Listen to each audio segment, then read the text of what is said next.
Anthony, it's an absolute pleasure to be with you today. And I would love to just take a few moments to think about your hopes and dreams for AI. And without sharing anything about what you're going to share at the conference, but more just what are you curious about right now? What are you hopeful for? What are you thinking about when it comes to AI and the world that we're now in?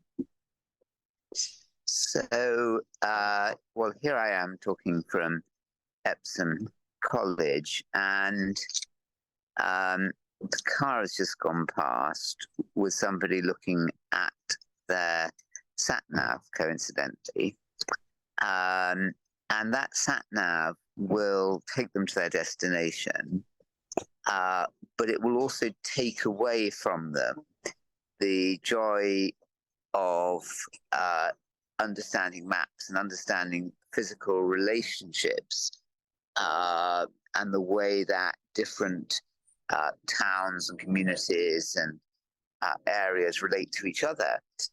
And it's not just enjoyment and depth and fascination, but it's also employment. So from taxi drivers in London, but not just London, taxi drivers had great thrill and pleasure and dignity and self-esteem from learning the routes, but the AI does it better, and AI has the potential already, still more so in years to come, to strip out the deep, the meaningful, the struggle, the challenge from human life, to do the heavy lifting.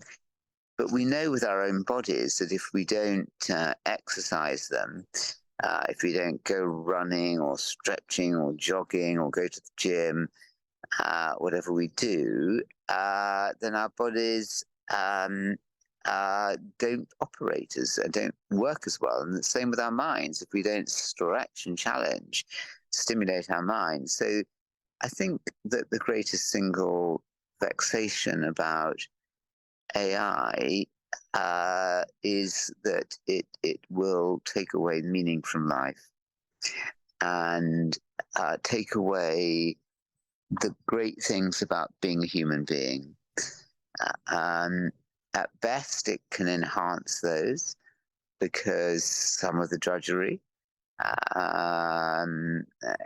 it can take away, in the same way that washing machines and dishwashers and hoovers and gadgets in the house in the last 65 years have made the job of running a home easier and less physically demanding. But have we used those times necessarily to spend more time talking together with each other? Probably not.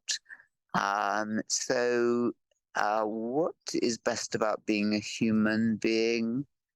Relationships, a sense of being alive, awe and beauty in nature, in art and culture, in depth, challenge, discovery, quest, friendship, comradeship, sharing. A lot of these things can be taken over by the AI, and the problem is that the concern is that that we're teaching in our schools and colleges machine intelligence. We're teaching our young people to be even better at machine type work and processing. We're not teaching human intelligence, and we need to be understanding more what makes the experience of humanity better and worthwhile. So I think that this is the greatest challenge that those involved in education, but anyone concerned about life has had. There's been nothing like AI. It's qualitatively different to any other innovation, electric cars or standard computers. it is totally transformative, and we have to be confident that we're going to ensure that it does deepen and enrich human experience rather than detract from it. And I think that's why I'm really happy to be talking at the conference. Yeah. How do you do that though, Anthony? Like, what in your just current where you're at, what you're seeing every day? How do we do that as individuals? How do we do that as leaders? How do we do that as people who are impressing on young people? Like, what is our role in all of that?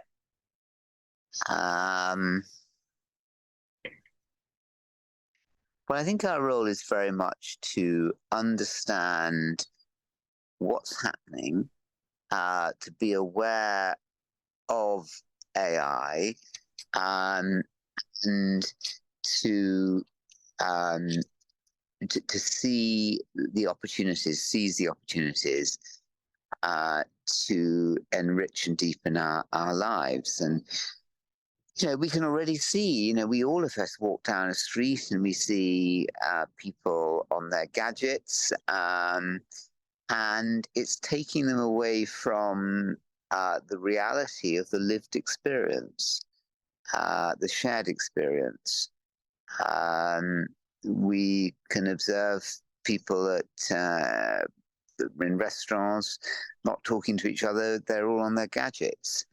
And it can be the case that your gadget can be more stimulating than the person next door. But actually, if we knew more how to engage with people, we would realize that the person next door will always be infinitely more rewarding than any gadget. So I think that we're groping our way forwards, and I'm looking forward very much to this event and thinking about all these things more deeply. Thank you so much for your time today, Anthony. My pleasure.